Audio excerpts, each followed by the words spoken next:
what was deleted. He didn't have any idea or any demands made of the Ukrainian president.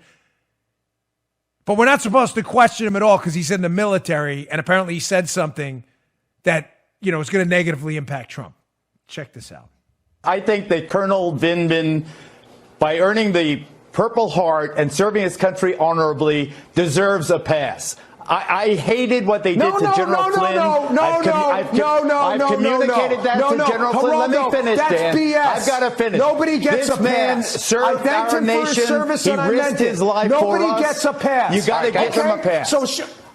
No, you don't get a pass, Geraldo. That's total crap. The truth matters. Mike Flynn didn't get a pass. Mike Flynn could go to jail. You can't suggest he's not telling the truth. It's not your truth. Garbage. It may not be your truth. It may not be your truth, but he's a patriot. He's got to be treated differently than the slugs and the bureaucrats. That is garbage. No, you are wrong. So that was Dan Bongino arguing with Geraldo on Hannity. He actually referenced this and played that clip. That clip was from his podcast on YouTube, which if somehow you happen to be watching this and never watched his podcast or listened to his podcast, you should listen to it because it's really good, especially if you want to find out about Spygate and all of that. He's great on that subject and just in general. So I want to say this first I want to preface this with, I don't know how to say this without sounding like a total jerk, but basically I think Geraldo he's controlled opposition on Fox. Because when you see him in kind of long form situations on there, he's clearly more conservative. But he has these moments where he just goes way to left wing, like not liberal, like way left wing. And this was one of those instances. And Bongino actually said on his podcast that Geraldo caught him off guard with his comment, and that's why he kind of lost it. And they kind of got cut off. So I just wanted to just talk about this real quick because, again, I don't think Geraldo believes this. I really think that they just tell him, like, before he goes on, like, hey, like, just go way the other way just so we can have that debate. Because I'm sure they have trouble getting people on that are that left wing anymore. So, it's a little disingenuous, but it's kind of hard to blame them at the same time because at least it gives you both sides.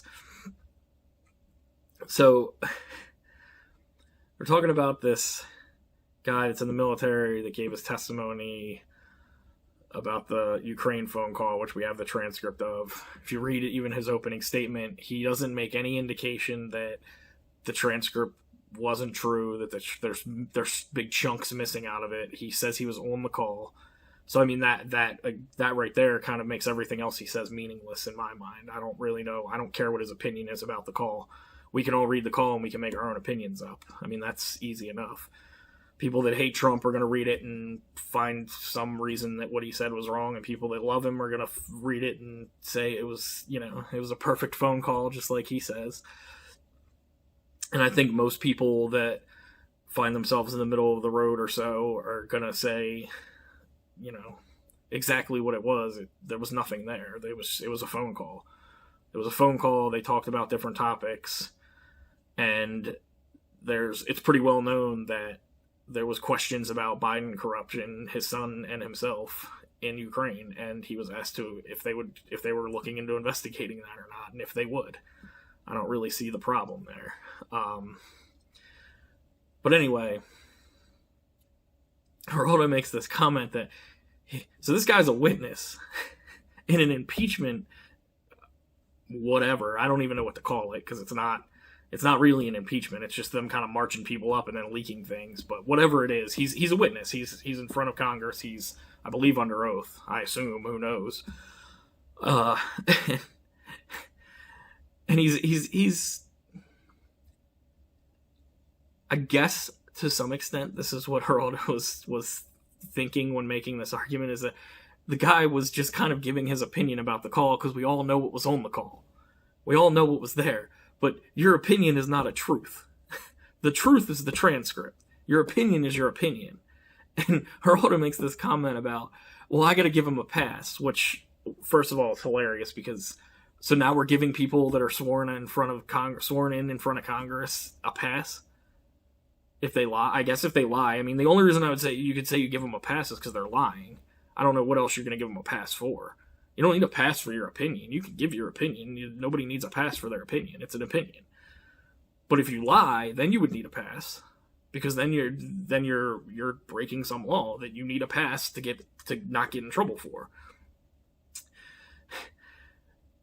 Then he makes the comment about, which I think this is what really set Dan Bongino off. It seemed like he didn't like that I give him a pass thing for sure. But then his truth isn't your truth isn't his truth, which. I mean, anyone kind of in the mix in politics nowadays on the right, that's just like nails on a chalkboard, this whole my truth thing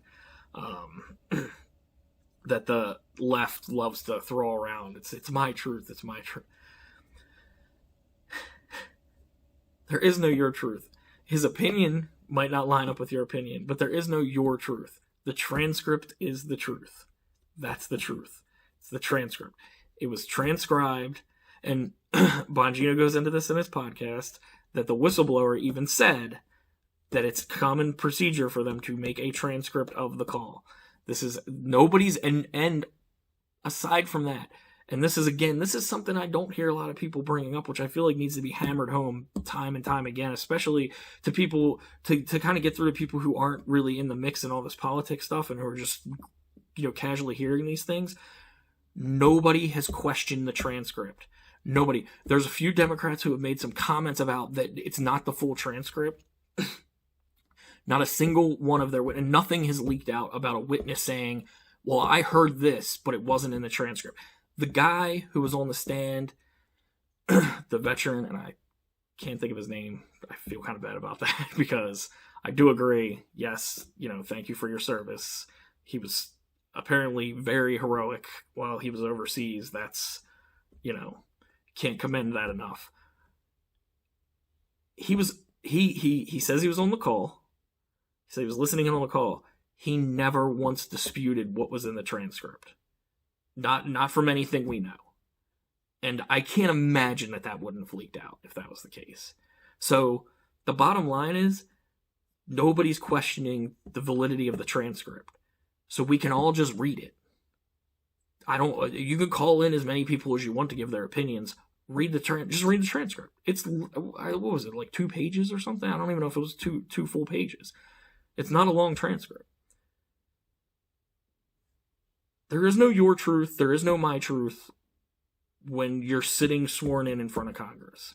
You're not even technically, I don't know. I don't want to sit here and pretend I know all of the rules about how this works, but I'm pretty confident in a courtroom, you're not allowed to give your opinion. You can only say what you do and do not know. So I don't even understand this marching people up in front of Congress and giving their opinion. I don't understand that because their opinion means jack. It's completely meaningless. We have the transcript. If you have someone that you can bring in that can dispute the transcript and say, oh, well, there's this big chunk of conversation that's missing out of the transcript that I heard. Okay, that's fine. But until that happens, this whole thing is pointless.